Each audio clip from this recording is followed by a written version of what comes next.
Welcome to another great session of Ask the Expert on Contingent Workforce Strategies LinkedIn group. And I've got a really cool topic today and a really cool guest. I've known this guest for a long time in our industry. And I really wanted to talk on this topic because, there's always a decision on who will own these different contingent programs. And one of the big stakeholders is always going to be procurement. So I wanted to talk on the topic of getting into the mind of a procurement expert and looking to optimize your contingent workforce program. So I've got Wayne Burgess here.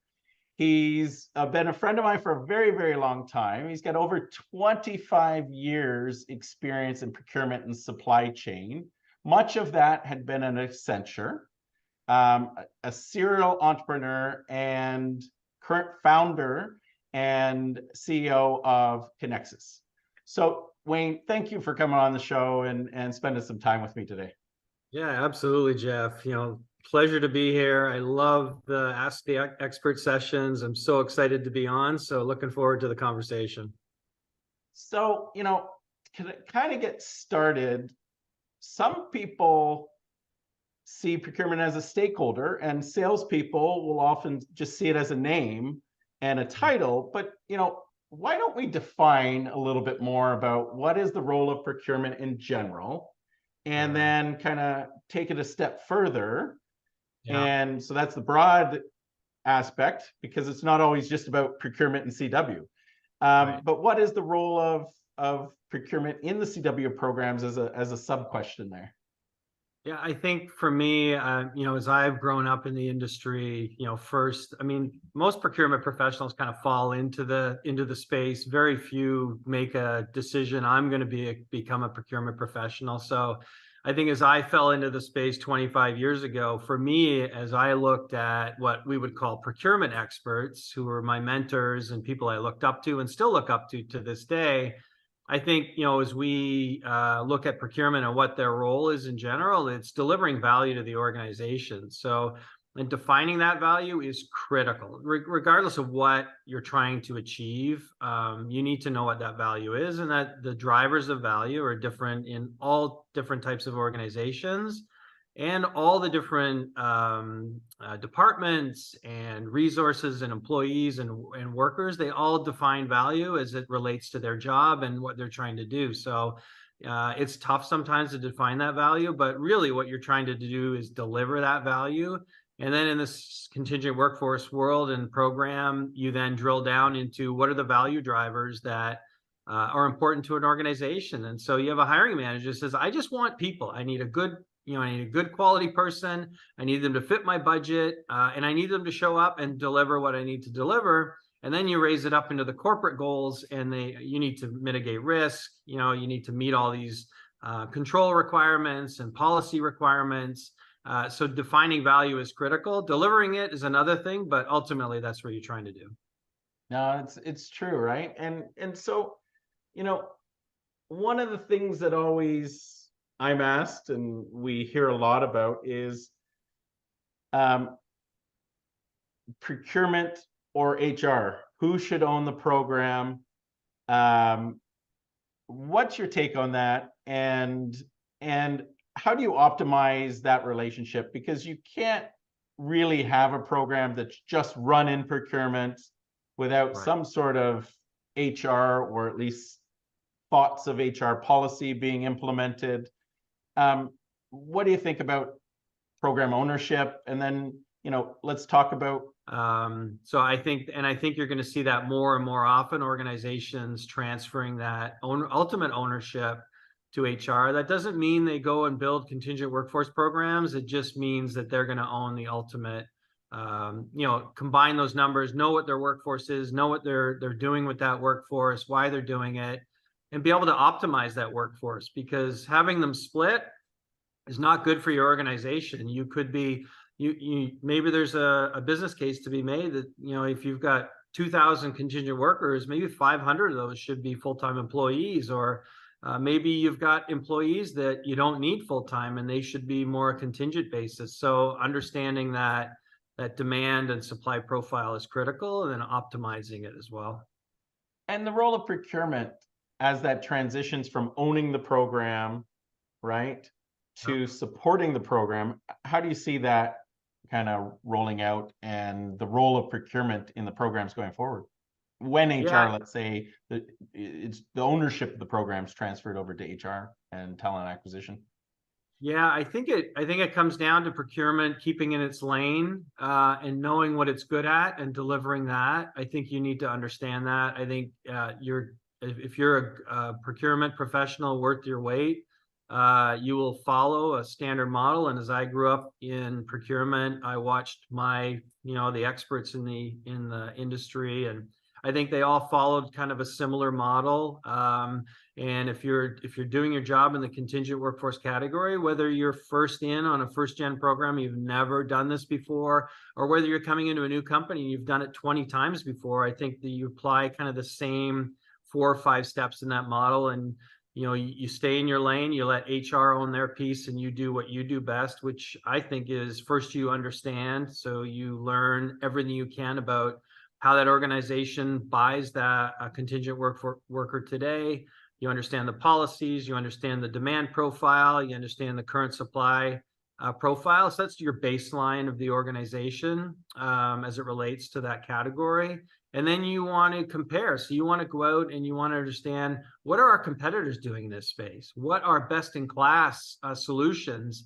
And then I think you overlay the two and you identify those gaps. So what that does is that creates a business case and an opportunity assessment. It says, here's our prize from a contingent workforce category. You involve all of the key parties, so HR being one of them, but I think the most critical party are your heaviest users and the biggest spenders. They're the ones that own the budget. They're the ones that are dealing with the frustrations.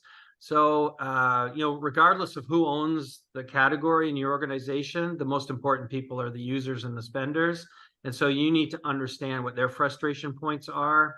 And once you've got that business case, then you go and you build your program, and you focus on closing those gaps and delivering the value that closing those gaps will entail, whether that's service quality, cost savings, risk mitigation, all of those things that we typically talk about. And then you track, and then you just keep doing that cycle over and over and over again, making sure you understand, making sure you know what's coming best in class, and constantly scanning the market for better solutions, better ways of doing things, and seeing how you can improve. So I think procurement needs to know its place. Don't get into a political fight over, we need to own this. Just go deliver value. I think that's the ultimate advice I would give anybody. No, it's great. And quite honestly, either way, if HR owns it, you're kind of playing the same role in staying in your lane. Or if you own it, HR and yourself play the similar tasks and roles and do the same things, because that's usually what your expertise is in, right? Yeah. And so Yeah. who owns it really isn't of huge concern, right? Because different orgs will be different where it's going to be owned. Some won't change. Some will see duplication in procurement trying to do talent acquisition activities and want to move it over. But I think even in those situations where HR owns it, they need procurement expertise, and vice versa. When procurement owns it, they need the HR expertise around talent acquisition, and don't be shy. Have you actually, talking on that topic, some of the programs either you've been part of or have seen as a vendor, have you seen where procurement has successfully integrated HR and talent acquisition in? And it always comes to mind now as direct sourcing has become more popular. Why create a talent acquisition team in procurement by outsourcing it to a curation specialist and all this extra stuff, where you probably have a talent acquisition team already in HR? Have you seen some of these programs where you've integrated in and brought talent acquisition and HR to the table? Yeah, I definitely. I think where procurement and HR, when they sit at the table, I think it's critical. Where I've seen it work well is where they try to understand the value each can bring and what's important to the organization. So procurement understanding from an HR and talent acquisition perspective. Okay, what's important to you? How can we help you with the tools and what we bring to the table? And then HR talent acquisition, how can you help us? Because ultimately, you're delivering not to yourselves, you're delivering to the business. And so you need to kind of have that heart to heart and say, look, ultimately, we're delivering high quality people at within a budget, in an efficient manner that meets the demand of our organization. So let's figure out the best way to do that.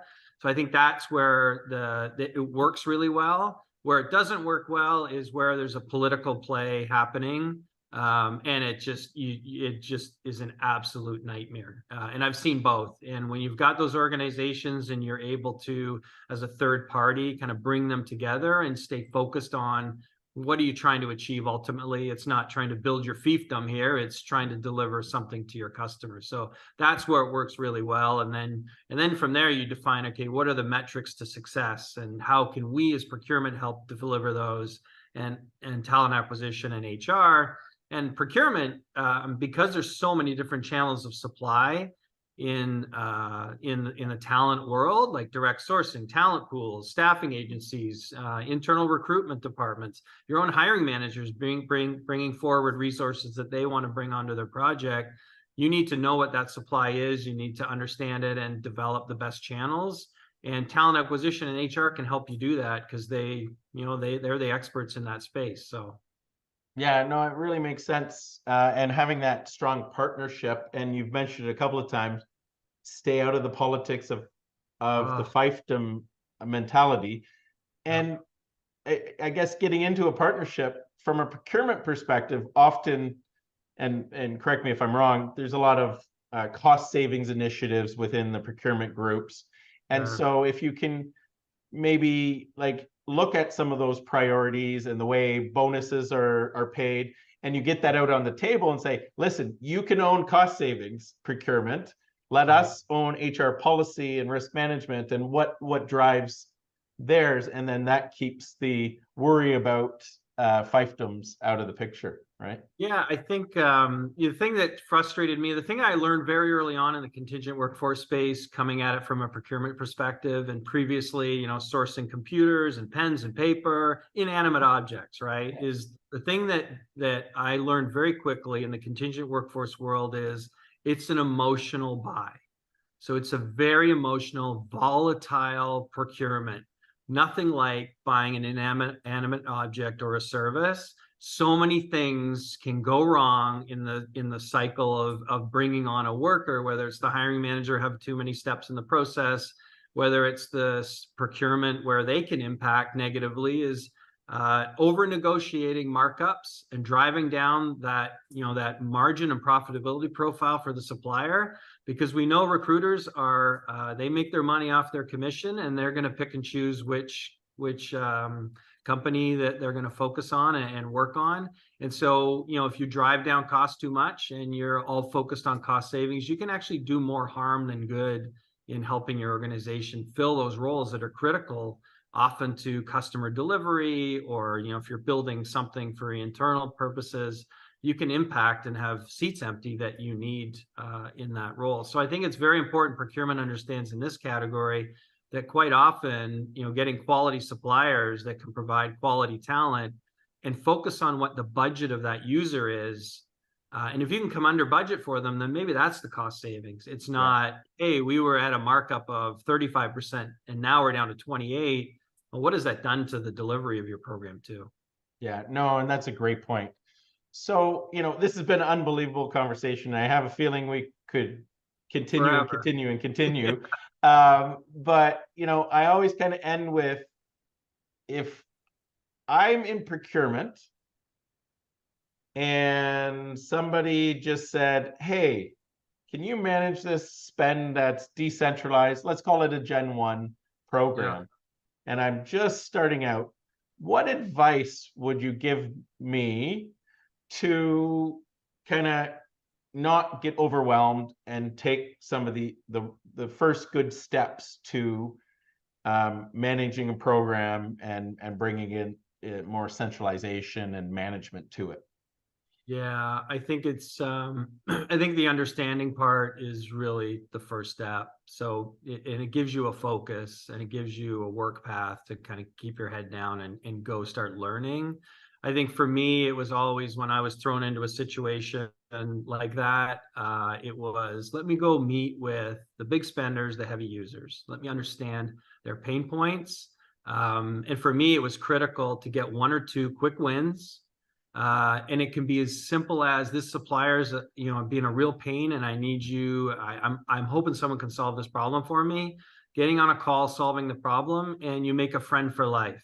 And these are key influencers as you go down the path of trying to drive that positive change in your organization. If you've got them on board, that will, slick that runway for you, and you will have way more success than kind of putting yourself in a room and doing it all in a vacuum. So I think engaging with those people early on and understanding where their frustrations and pain points are and solving one or two easy ones quickly, it makes their lives easier. And like I said, you'll have a friend and a supporter. And when you need to go present that business case, you've got a referenceable client, and they can, they'll support you in any of those back conversations you might have to have. Yeah. Oh, it's such great advice, because I remember doing a lot of work with oil and gas companies in trying to centralize the programs.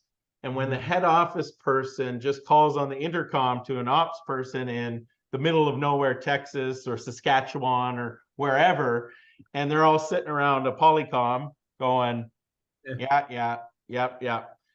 The difference when you show up there, and of course, don't wear your suit from downtown. Right. Downtown suit, you wear your golf shirt or kind of your jeans and drive a pickup truck from the rental agency versus that, and blend in. It creates so much more credibility, and quite honestly, you can then solve your problems and then have conversations on what the future may look like and bring them along for the journey, right? So yeah, and and don't pretend to be something you're not, right? Like don't pretend you're an expert in their space or their space. Just stick to what you know and how you're going to be able to help them solve those problems that they're having, as opposed to trying to pretend you understand their category of spend or their contingent workforce problems or what they're trying to deliver. I think that's key, because these are hardcore operators and they sniff through the BS really quick. yeah, no, great advice. Wayne Burgess, I once again can't thank you enough for your time today. Wayne from Conexis VMS, once again, you've founded another amazing company and doing great things for our industry. So again, thank you for your time. It's been a great conversation as always. Yeah, I loved it. So much fun. Appreciate you having me on. And I look forward to watching the other episodes that keep coming out. So there's so much value. Thanks a lot, Jeff. Appreciate it. Take care.